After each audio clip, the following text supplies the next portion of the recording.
Welcome to One Sharp Sword, cutting through to what matters most. I'm your host, Dr. P, Dr. Wayne Purnell, the exponential success coach and the president of Dynamic Leader Incorporated. Today is an amazing interview. I have had the pleasure of meeting Eric Nehrlich. He was with Google for a couple of decades and figured out that he could actually say no to burnout. There are things that you're asked to do and do more of and do more of. And when you get punished by being given more work because you're good at it, sometimes you have to push back. And it took Eric a little bit of time to figure out that he wanted his life back too. So I wanted to share that story with you. And with that, I will say, Eric Nehrlich, welcome to One Sharp Sword. Thanks, Wayne. I'm really glad to be here. Thanks for having me on the show. Yeah. So, oh my goodness, the Silicon Valley and Google of all places. Like everybody who's in the tech world holds Google up as the place to work, or Apple, right? The place to work. Or any of the big ones, it's like, oh, that would be so great to have that on my resume, or and even if you're not like in that, and for our audience that is around the world and in various jobs, even if you're not striving or hoping to work for one of the big ones, even in your own job, you may find that there are things that just no longer match for who you are. So talk about a couple of things. What did you do before you went to Google? How did you get to Google? What did you do there? And then, like, what was your, oh my gosh, I actually could own my own life again? What was that point? So let's start with, well, before I was at Google,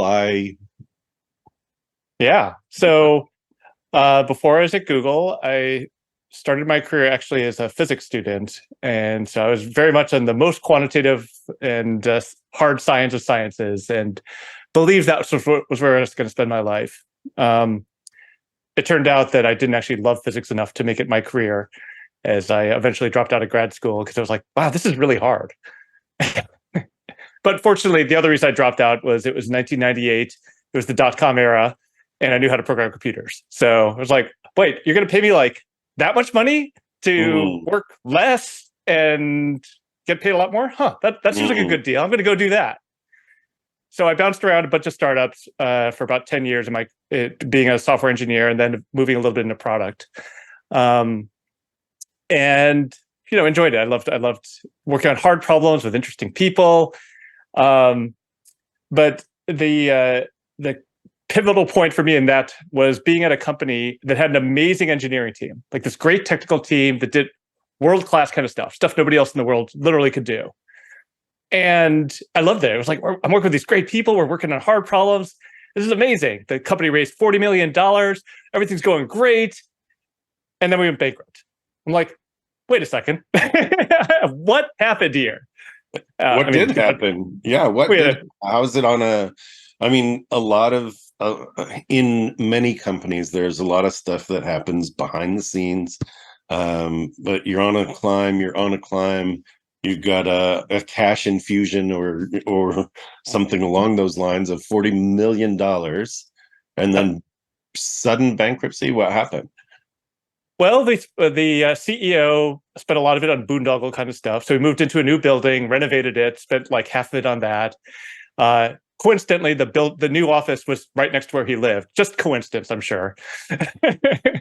And he also pivoted us to go work on something that we actually had no expertise in and didn't know how to do. And this was also when the dot-com crash happened. So there was no sources of new funding. So basically... Was this 2008, around there? No, this was the first one, 2002, 2003. Okay. So what that taught me was it didn't matter how good of an engineer I was if the leadership was bad. A bad leader could wipe out all the work of the engineering team and the technical team. And it also taught me, like, wait, this business thing matters. This money thing matters. I don't understand it. Cool. So I want to pause for a second. This is you've seen or listened to my podcast enough to know that I will pause at places I want to underscore something. yeah. So so this is a question of leadership, and you're saying this company had bad leadership. At what point did you realize it was bad? What made it bad? And what in your mind would have made it great leadership? Because it's easy for people in general to get into a place of it's not me, it's outside of me, and the context is terrible, right? Versus it's a terrible person. It's a person who just doesn't have the skill set. So what happened? What made it bad? Was it a series of bad decisions? Was it non-communication? Those are typically the things that make for bad leadership. What was it in your world? Yeah, it was bad decisions. It was lack of communication. This CEO was brought in to make us go big. So that was he was meant to do that. And he came up with ambitious plans that were not, connected to reality. And the engineering team and the science team are like, yeah, we can't do what you're telling us, what you're telling the investors we can do. And he told us to stop having negative attitudes, So I was, to your point about blaming the context versus blaming myself, at the time, I was like, he's all bad, but I also did not handle it well, because I would be the guy standing up at an all hands meeting saying, you're an idiot, and this is why you're an idiot. And it turns out that was not very persuasive.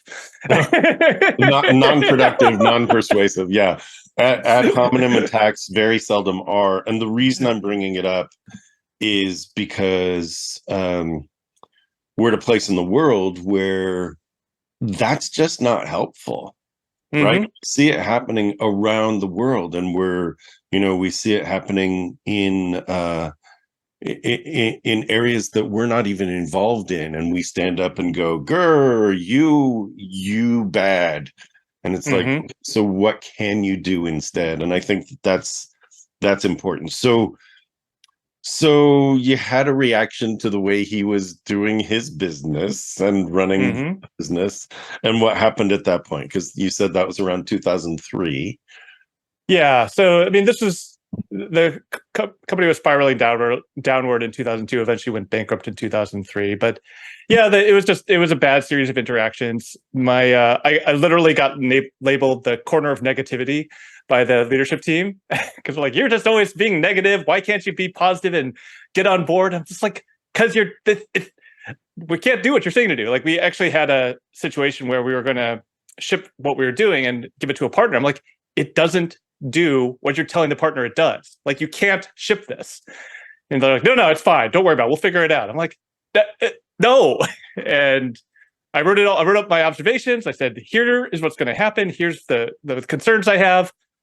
And I know you're not going to listen to me, so I'm just going to forward this to you in 6 months and say I told you so, which I did, which did not endear me to the leadership team. So no, there was a lot of useful anger. I told you so is never productive, ever. It only serves your ego. So, and I'm glad you're in a place like to look back and go, yeah. It's interesting because, Steve Jobs was like, I want you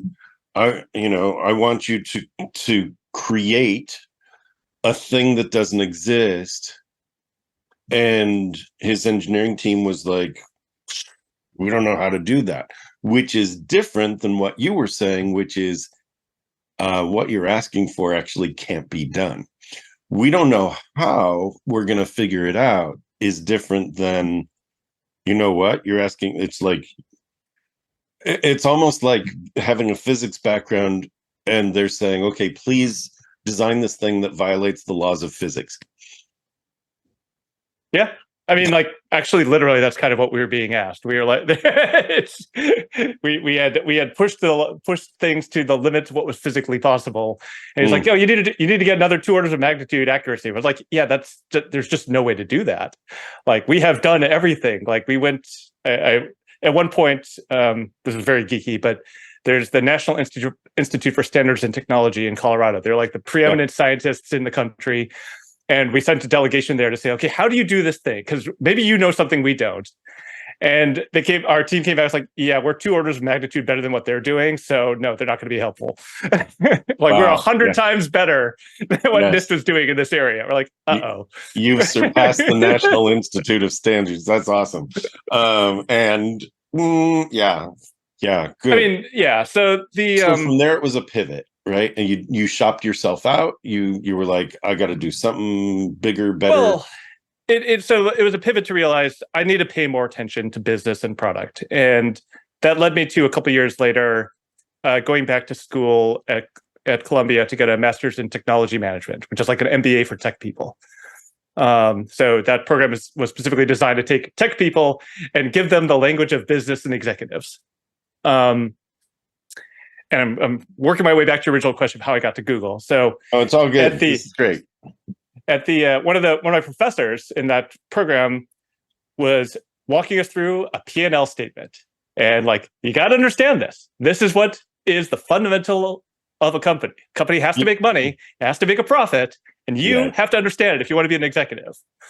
Just real quick, for those that are not in business, P&L is profit and loss. So understanding profit and loss is really important, all the way down to your household expenses. What are you bringing in? What are you spending? It's the same for business. Absolutely. Thank you for expanding on that. So this professor was like, if you don't understand the money, you're not going to be able to talk to executives. Executives have to understand the money. I was like, boy, I really don't understand the money. So when I started looking for my next job, I came across this position at Google, which was to be a revenue forecasting analyst. Like, literally my job was to analyze and forecast the money at Google. And I'm like, you know what? I bet if I'm a forecaster, I'm going to learn to understand the money.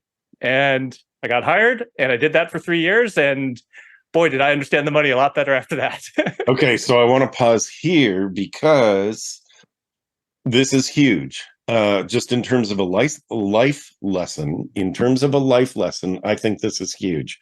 You chose to step into a role that you knew was over your head, and you figured you'd learn along the way. Yes, you had a little background. Yes, you are supposed to know it. And you stepped in and said, I could do it. And I want to underscore that as a success step, because so many people would let opportunities like that go because they're not ready. Because, well, somebody else is probably better. And it's just, part of what you do now is you do mindset coaching, and you're all about leveling people up, which is why I have you on the show, because obviously that's our world. And so you may not have even known that you were doing that as a present to yourself, as a gift to yourself at the time of, if I step into something that's bigger than me, I have to level up. That's awesome. Yeah. And I guess one thing I'll say here is I had a couple advantages that, as you said, I wasn't really fully qualified for this role. So one might ask, like, well, how did you get it? Google's really competitive. And I was fortunate that I learned about the job through an alumni job board. So I had a connection with a hiring manager. I met up with them directly for coffee. And he's like, yeah, you don't have exactly the requirements I'm looking for, but I really need more quantitative analysis on this team. And you're a physicist. And I really need somebody that understands software. And you've done software for 10 years across startups. So let's build on those strengths, and I can fill in the business stuff you don't understand. So I had a hiring manager that was willing to take a chance on me. Amazing. And give on my potential. And one more thing I want to say there, because I've heard you talk about this. This is also a diversity issue. Because I look like I do, he was willing to take a chance on my potential. If I would look like a woman of color, he'd be like, have you already done it? Have you shown me, can you give me 5 years of proof that you've already done it? And that is a reason I got that opportunity, is because I look like I do. And he's like, yeah, you could figure it out, where somebody else who didn't look like me would probably not get that opportunity. So I just want to be clear that there's some privilege aspects underweighing this. I think it's huge. I think it's really important. And I think it's our responsibility to identify when privilege exists. And I mean, it exists all the time. I think it's important to identify that it was there, Today it might be different, or we might have a different conversation in the hiring conversation. Hmm. It might go differently, but huge. I'm glad you brought that up. That there is bias going into this. There is bias in big business, in any business. So part of it is to call it out. And I think, thank you for that, because it's one of my personal and professional values is to acknowledge that. So thank you. Yeah, I heard you discuss that on one of your previous podcasts, and I was like, I do want to bring this up when it comes up because it is important to me also at this point, because I didn't realize at the time. At the time, I'm like, well, it's just because I'm great. That's why I got the job. And now I'm like, yes. And Yeah. I had some tailwinds that made it a little easier. Yeah. Yeah. True. You know you are bigger than the life you are leading. It really is time to attend to that thing you've wanted to do or have, but you've been putting off. It's time to step into that dream you've parked for someday. It's time to claim true well-being, both personally and professionally, without giving up the success that got you here. It's time to check out Dr. Purnell's signature small group retreat, the Exponential Success Summit. Explore exponentialsuccesssummit.com. Seats are extremely limited as this is a very special small group event. www.exponentialsuccesssummit.com. So you got the job. You got to have the opportunity to, step in, make some. So this is when things got really fun for me, because I got this revenue forecasting job in September of 2008, just as the world slid into the Great Recession. Oh, definitely. Wow. Yeah. And all of a sudden, the CFO of Google is calling me and saying like, hey, what's going to happen with revenue? And wow. I was literally presenting in front of Eric Schmidt and Larry and Sergey and the CFO and all the top people of Google once a month. And they were like hammering me with questions like, okay, what's going to happen with the economy? What's going to happen with revenue? I'm like, how the hell should I know? Like, I just started this job 6 months ago. Like, what? But so it was a really interesting time because, what my professor said was right. Executives really care about the money. And I'm sitting up there in front of the top executives at Google and getting exposure to them because I was the one that knew more about the money. And that was it was an exhilarating time. It was an exhausting time because I was working literally every day, late every night. I think I think in that year of 2009, the first holiday that I actually didn't work was Thanksgiving. Wow. I was working most weekends. It was just bonkers. But I learned a lot. I developed a lot of strong relationships. And like I said, I got the visibility with the top executives at Google that was thrilling for me at the time because I had never gotten that kind of exposure before. I never gotten that opportunity before. And kind of leading into that, the question about burnout, I was like, I can't blow this opportunity. Like, this is like a once in a lifetime opportunity to get this level of respect, to have this visibility. Like, I have got to do whatever it takes to stay to build on what I've got here. And I can't blow this opportunity. And all this, you can hear all these absolutes on my voice. I can't, I must, I have to. And well, that turns out there's only so far you can push your body and mind before they break. Well, I think, it's interesting because we'll get to this. So call this foreshadowing.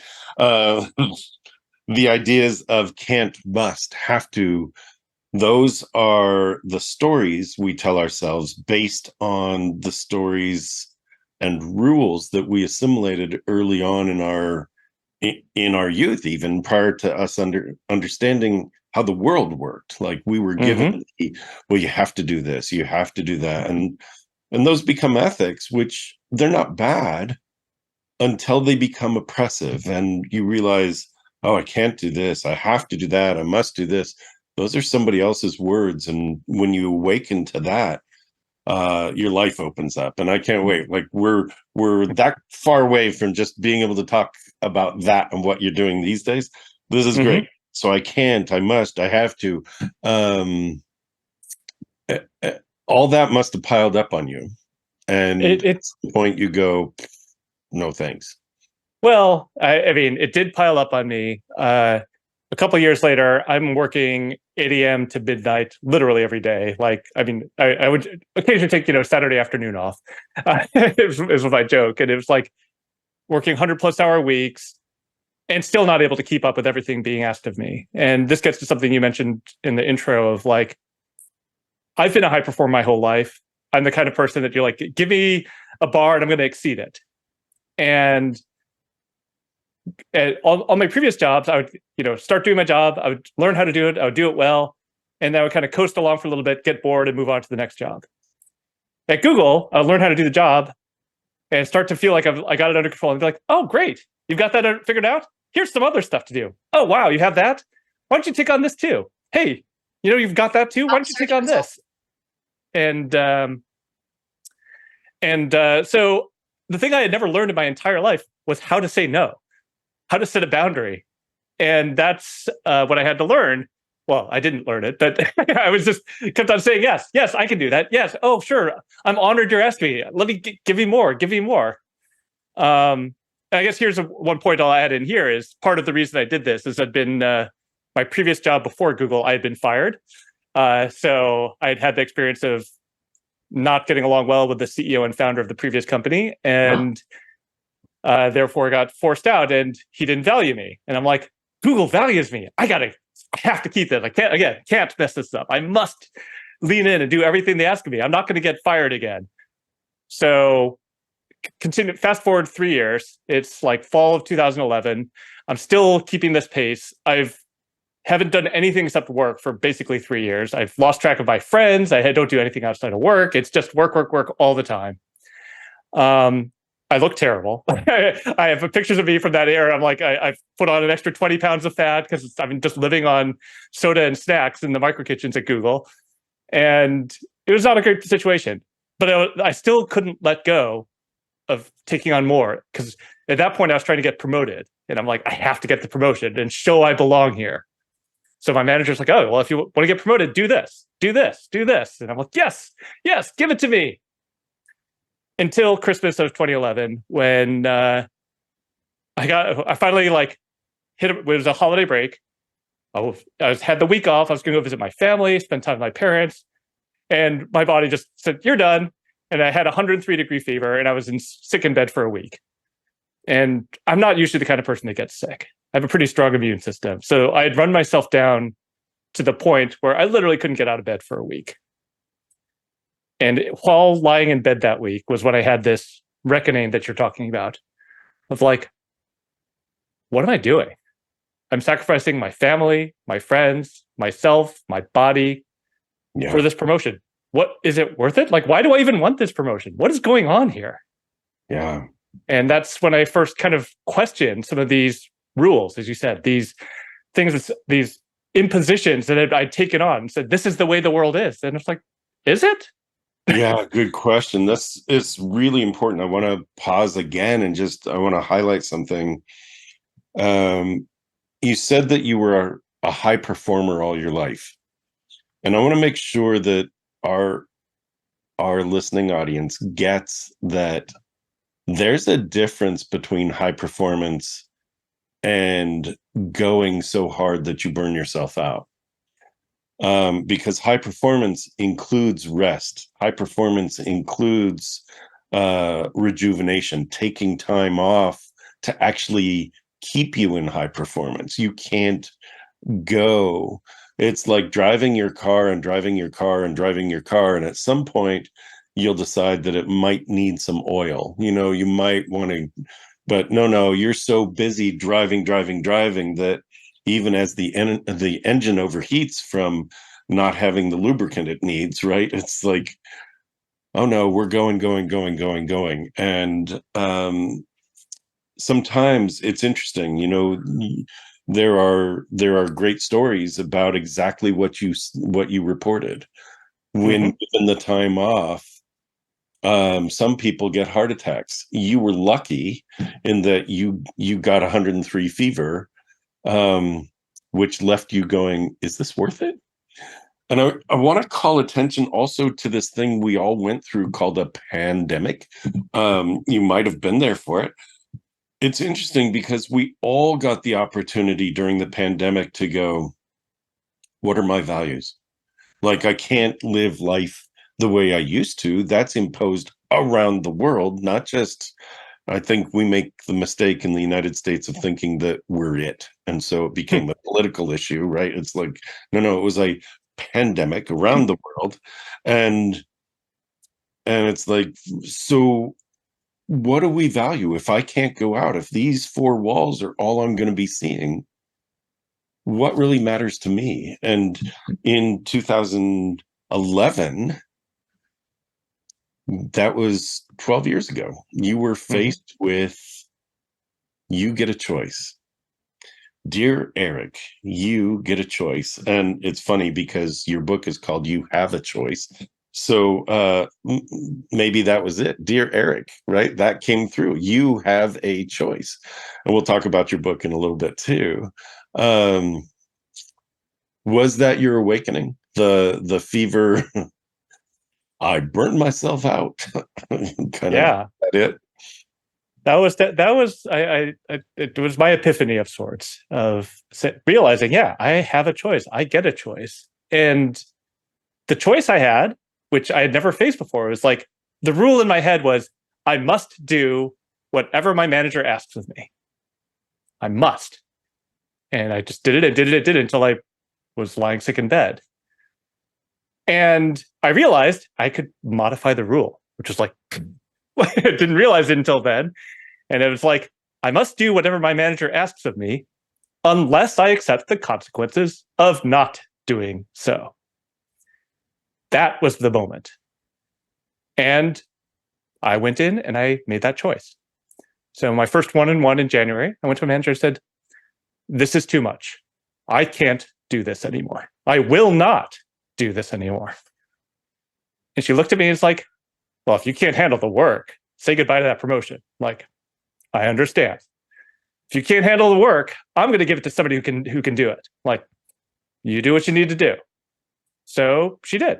She took away half my team, gave it to somebody else. She slashed my performance rating from strongly exceeds expectations to barely meeting expectations. And these were the consequences I had feared so much that I'd driven my body beyond breakdown. Like, I was the car that was just like limping along and smoke's coming out of the exhaust and like doors are falling off. And I had gotten everything I feared. And instead of feeling terrible, I felt amazing. And it was, again, a mind-blowing moment of realizing, oh, I can fail and still be here. The world did not end. Yes, it's huge.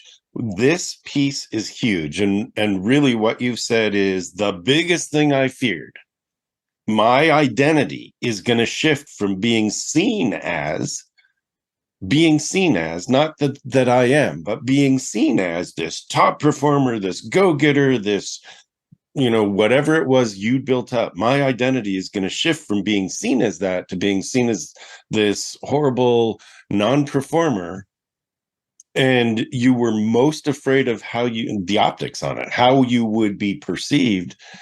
And you realize, and the reason most people actually fear that is that they fear ostracism. They'll be cut out, they'll be left alone. And if they're cut out from the tribe, they will perish.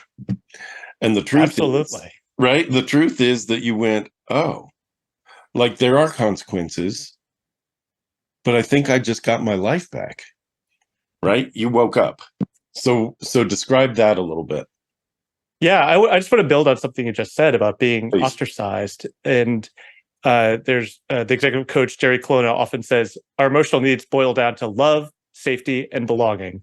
Yeah. And, my strategy for earning belonging was overachieve. Like, if I overachieve and do everything everybody asks of me, they have to let me belong. Again, have to, the rule in my head. So that was my conditional version of the world. Like, that's how I earn belonging. Well, you were talking, I mean, we don't have to go into it. The truth is you learned that probably right around 5, 6, 7 years old. That's right. That's how you're going to get love and approval, is by showing you don't just do, you overdo. Absolutely. Yeah. It's definitely a childhood thing. And we could do a whole separate podcast on that topic. But let's begin with your mother and your father. No, it's the reason I got into coaching is that I get to cut through to that without actually having to it's like I recognize it. It's a pattern. I recognize it. And it's not, I moved away from traditional clinical psych so that we don't have to begin with your mother and your father.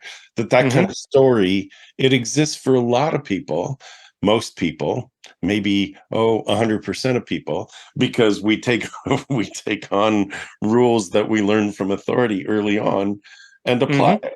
And for some, it's you'll never amount to anything. For others, it's the only way to amount to something and to get approval and love is to push and push and push and push and push until there's nothing of you, because it's all for someone else to grant you that. So without going into family history, just recognize, like, this is one of the reasons I wanted you on also is that this is a universal story, that your story of, burning out at Google it's actually relatable to most everybody. We've all had that experience of, dang, I gave so much and that's it. Yeah. And what's key here is that the core of Eric did not disappear. You didn't implode. You didn't burst into flames. You, like, the you that was waiting actually came alive. And that's the cool piece. So talk about that. Yeah. I think that's the part that was so intimidating, almost mysterious about it. It's like there was no other side to experiencing these consequences. It was just like pure badness. I cannot even contemplate what is there. It's unthinkable, like literally unthinkable. I cannot think about what's going to happen. And then I went for it. It happened. I'm like, oh, I'm still here. Like, and it was there were so many things I had so many things I could say, but several consequences, immediate results. One, I started working 40, 50 hours a week, but getting paid the same salary, which is a pretty good deal. My hourly rate doubled. Yeah, you doubled your salary by doing your job. Yep. Right? By doing your job. The realization that I could do things and risk failure, not being good at them, gave me the confidence to try new things, which I hadn't done in a long time. So that spring, I took up snowboarding, which I did. I'd been a skier, but I'd never snowboarded. I became a snowboarder. That summer, I went on a bike camping tour. I didn't know how to bike camp, but I was like, well, I've got a bike. I'll get a couple bags. I'll just start biking down the California coast. And I did. And it was fantastic. That winter, I flew to India. I'd never traveled internationally alone before. And I'm like, I'm just going to fly to India. I've got 3 weeks there and I'll figure it out. And I did. And I still have this memory of like being on the flight back from India and like writing in my journal, like going like, I have a new superpower. If I decide to do something, I'll figure out how to do it. And that led to the next year became what I call my year of yes. I'm just going to say yes to everything, every opportunity, things that intimidate me, things that scare me. I'm just going to lean into doing more of all of it. And that helped build more and more confidence. Like I can do hard things, as they say. And from there, things unfolded in a kind of spectacular fashion. The last 10 years have led to enormous personal growth and development as a result of that. But it all stemmed from that one moment of like, I can make a different choice here. I can change the rules that are binding me. This is huge. And we're about to talk about your book. I can feel it, which is awesome. And which is you have a choice.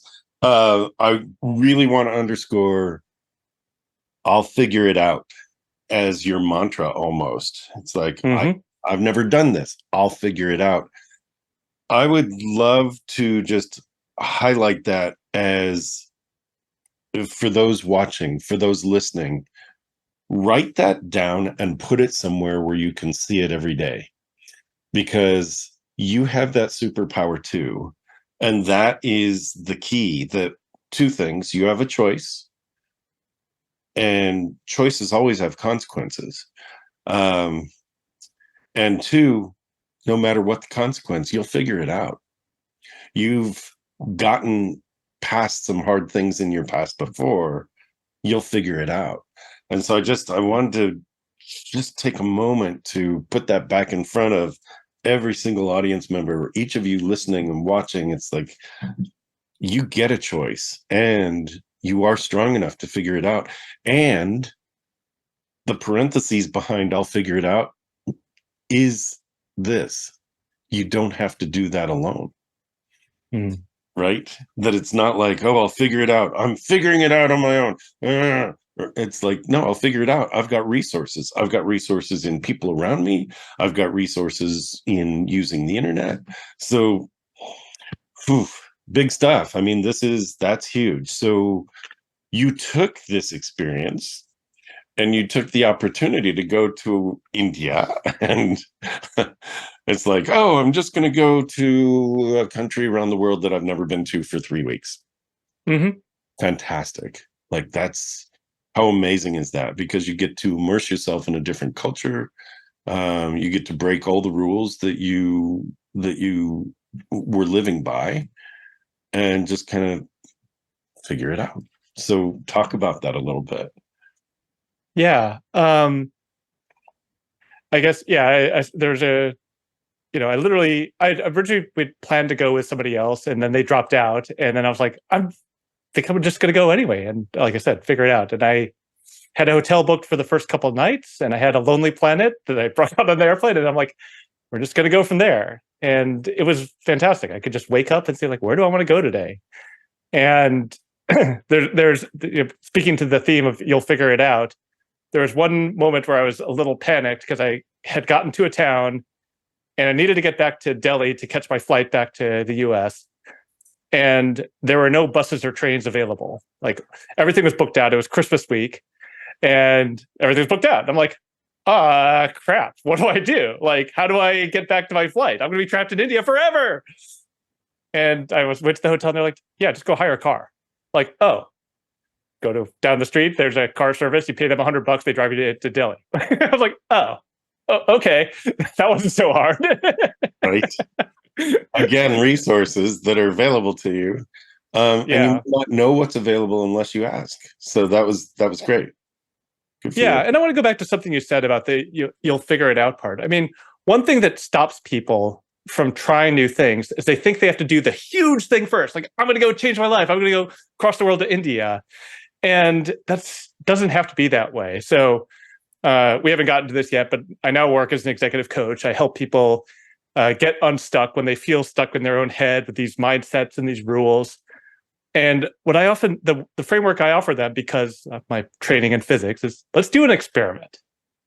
In this one situation where you would normally do this, can we try one slightly different action and see how it goes? And it turns out that's incredibly powerful, because you do it once and you're like, oh, that didn't turn out the way I feared, the way I expected. You get some positive reinforcement. And then you try it again. You're like, ooh, that worked well. And this works like compound interest. Like, if you do a little bit every day, it adds up really fast. I mean, you're the exponential success coach. You get this. You know how this works. Yeah. But that's the investment. It's like, if you try a different experiment once a day, even once a week, that's how your life changes. Not by, I'm going to drop out and do something completely different. It's like, just do one different thing. That's this is why I have you here. This is great, because we are thinking identically. One of my stories is that when I was in grad school, I got really tired of doing the same thing every day. Wake up, shower, eat, go to class, come back home, like study, eat, go to bed, wake up. And I ended up getting a 4x6 card where I was, I'd take my notes on the things I was reading on cards so I could catalog them. Yes, there were computers, but not quite the way we use them today. And so for me, it was like, oh, I have this information. Well, I took a 4x6 card, I took a bright orange marker, and I put a 4-letter word ending in K on that card. And I put that card on the door where I would see it as the last thing I'd see going out into the world. And that 4-letter word was risk. And so for me at that time, it was me pushing me to risk, do one thing different, which is why I love your story. Do one thing. It doesn't have to be the big thing. Oh, I'm going to change me. It's like, no, I'm going to do one thing different today. Just one. Go talk to a different professor, have a different food, go to and from the place I was going. Like for me, it was the university. It was like go a different route, take a little longer, try and do it faster, do one thing different, like change my parking spot, change my pace, change my, because I'd walk sometimes, I'd drive sometimes. But do one thing different, even if it's trying a different food that you've never even tried. Like do one thing different every single day, and you teach your subconscious. It's not just like, oh, I proved to myself I could eat something different. It's you teach your subconscious that you are growing deliberately, right? And that's where you are. And as we both do executive coaching, we both are teaching people how to get unstuck. That's one of the basic exercises to getting people unstuck is try walking 25% more slowly or faster. It's like change your pace and see what happens in your body. You have to become conscious of it. Do one thing different every day. So cool. Talk to us about the book and everything you've put in it. Yeah. So I've been working, I left Google about 4 years ago. I've been working as an executive coach since then. And I do personalized coaching. I design experiments, I design plans for each of my clients. But over doing it for a few years, I realized I'm kind of telling the same stories, giving the same advice, kind of following the same patterns with a lot of my clients. So I'm like, oh, maybe there's a way to make this general, not personalized. And so I took on that challenge of turning it into a book. And we've already covered most of the themes. It's the title of the book is You Have a Choice Beyond Hard Work to Meaningful Impact. And the catchphrase I've been using, it's when working harder isn't working. It's like when I was burning out, I was working hard. And I was working harder and harder and doing more of the same thing. That wasn't working. And this gets to what we're talking about with experiments. The key was to do something different, take a different approach. And that's the choice part. But you can't make that choice unless you start to notice these rules keeping you boxed in to working the way that you're working today, and start questioning and start experimenting with bending those rules or moving those rules or loosening those rules. So that's what the book is. It leads you through this process of understanding what you want to be different. Like, let's aim. Where do we want to go? What does success look like? And then let's understand, how are you the problem? How are you and your rules keeping yourself stuck where you are? And I have a bunch of exercises in the book to kind of illustrate the ways in which that happens. So one good example is a lot of people are like, well, it's not me keeping me stuck. It's my manager. They're the problem. Back to our discussion earlier of putting it out there. It's the context that's the problem. I'm like, okay, let's deal with that. So I had one client that was like, my VP is so demanding. They don't support me. They make my life miserable. They need to change. I'm like, okay, but what evidence do you have they're going to change? Like, well, there's none. But you're still frustrated. And they're like, yeah. Like, here, let me do something for you. Watch this. Is this frustrating? They're like, no, it's just something falling. Like, well, why isn't it frustrating? Like, because it happens every time. And your VP? They're like, Yeah.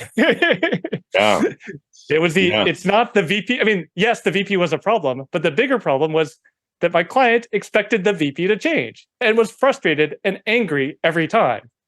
And when we worked through it and said, this is who they are, they're not going to change. What are you going to do differently in that reality? And then they started to realize, oh, I do have choices. I could work around them. I could make these relationships. I could try a different way of interacting with them that gets a different result. And the choices just started opening up in a way that was not there when it was like, it's not my problem, it's theirs. I'm loving this so much. I'm smiling really big as you're talking. I'm going to make a guess that you've never studied rational emotive therapy, RET. I have not studied that, no. Very excellent, because what you've done is you've been able to observe patterns, and you've come up with basically the the lay approach, which is a powerful approach. What you've got is the lay approach to rational emotive therapy, RET, which is exactly as you described. It's like, here's this outcome that keeps happening. You choose to pound your head against the wall, and you're going to blame the wall. So how's that serving you? And it's like, this thing about gravity, like if you drop something, it's going to fall, and you can't yell at the thing you're dropping and ask it not to fall, because it's going to fall. So here's this thing. You have an emotion, like there's a thing that happens all the time. You have an emotion. Which part of that equation needs to change if you want to feel better, right? So, well, and it's funny you mentioned, speaking of re-deriving, like I recently read an introduction to Buddhism. Turns out it's the same principles apply in Buddhism. They're 1,500 years old, where Buddha tells a story about the two arrows. Like, you get shot by an arrow, that's a lot of pain. But the reactions and the emotions and all the anger you feel about the arrow, that's like a second arrow that you're inflicting on yourself. Exactly. Like, bad things happen, but if you can accept the bad things, if you're not attached to different outcomes, then you can say, okay, that happened. What do I do about it? It exists. Versus, right? Yeah, so good. The circumstance exists. What I ask is, what's available to me now? Right? I taught that in martial arts, and I teach that in all the coaching. And it's like, every moment is different. You get a chance to choose a different perspective, which gives you a chance to respond differently.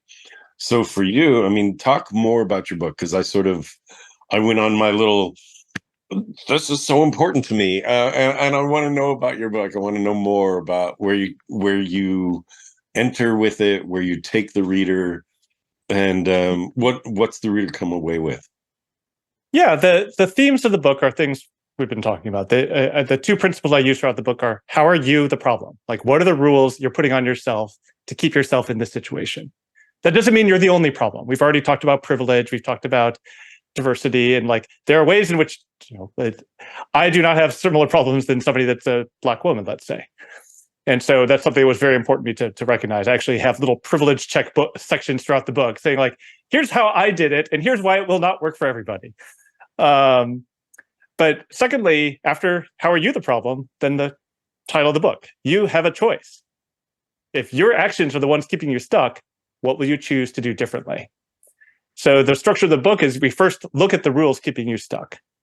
Then there's a chapter, experimentation. Let's try some experiments. Let's nudge things in a different direction. And then I talk through some of the common blockers that keep people stuck, and how to pay attention to notice when you're falling back into your old habits. Your point about neuropsychology is, when we do something the same way every day, literally our brain gets wired that way. It's very easy to fall back into the ruts of our brain and do what we did before. We do it unconsciously, we do it unthinkingly, we do it automatically. So learning to pay attention with journaling, with mindfulness, with techniques like that, to notice, like, oh, I'm not doing what I thought I said I wanted to do. And then the final chapter of the book is aspire. So it's like, okay, now that you've learned to take control of yourself a little bit more, understanding how you're keeping yourself stuck, how do you want to change the world? And first we change ourselves, then we change the world. And the analogy here is the butterfly effect. We hear the story about the butterfly that flaps its wings and a tornado appears throughout the world. We never know when we can be that butterfly. So take action today to live into the world you want to create. You never know who's watching. You never know how they might be inspired by you, how they might copy you. And that's how movements. That's how movements change the world. To one person, then two people, then four people. So that's where I end the book, is really challenging and inspiring, hopefully inspiring people to change the world. Yeah, recognize that any action you take that is a positive action creates a positive reaction. That being that light, I call it being the beacon. Mm-hmm. Can you be the beacon? Can you be the torch that lights other lights? You know, you don't have to light all the lights. You need to light a light that can light other lights. And that's really important. I like the format that you've described, because you go from move away from pain into move toward what you want. And a lot of books out there will just be one-sided. You could have it all. Let's go for the aspiration. And it's you don't have to live in pain anymore. It's okay. And what you've done is you said, the pain exists. You don't have to live there. Check it out. Check your thoughts. Like, let's do experiments. Like, make it real to yourself, and then bounce from there. And you were kind enough to mention that, mine is the world of exponential success. Mm-hmm. Get to a point where what you do finally causes this propulsion, right?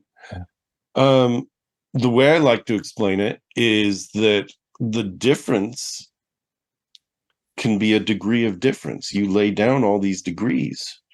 And when I say degrees, I mean, you will know the difference between, in Fahrenheit, 211 to 212. Mm-hmm. 211 to 212, that's a 1 degree difference.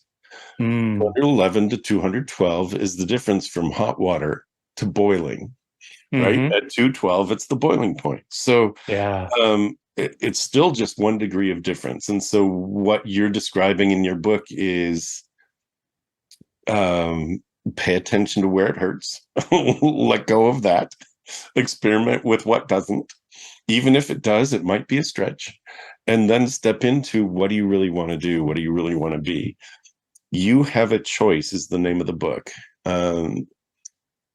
Where can people find more? Do you have a website about You Have a Choice? If people wanted to contact you, I'm assuming you're on LinkedIn. So yep, I'm on LinkedIn. You can follow me there. I post a couple times a week with things like experiments, things like things you can try. But the place to learn about me is my website, toomanytrees.com.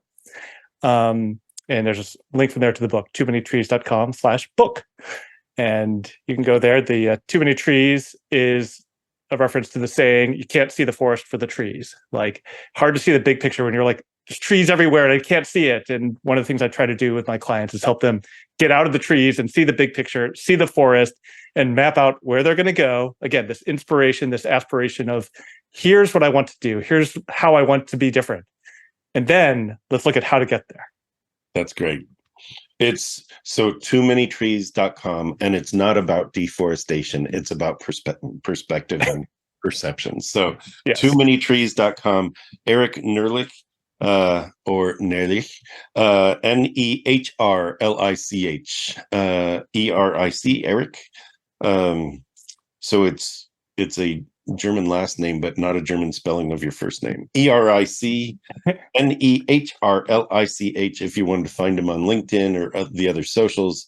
Otherwise, the website, toomanytrees.com, and that's where you learn more about You Have a Choice, the book. So please reach out to Eric. I'm making some notes. I'm reviewing my notes. These will all be in the show notes. Any last kind of parting pieces of wisdom that you wanted to give us?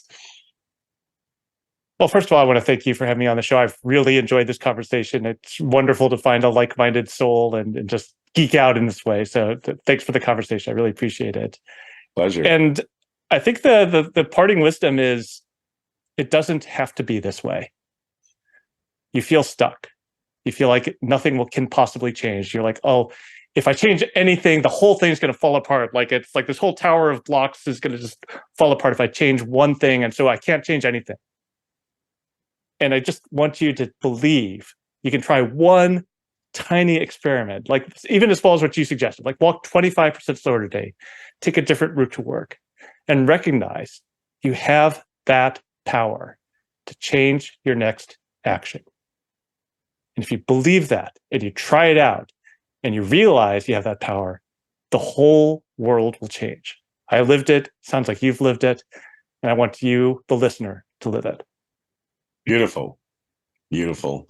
Eric Nehrlich has been my guest. This is One Sharp Sword, cutting through to what matters most. I'm Wayne Purnell, Dr. P, the Exponential Success Coach and the president of Dynamic Leader, Inc. Please find more about Eric at toomanytrees.com.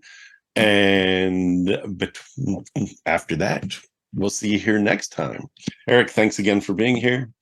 And to our listeners, to our viewers, we'll see you here next week. Thank you.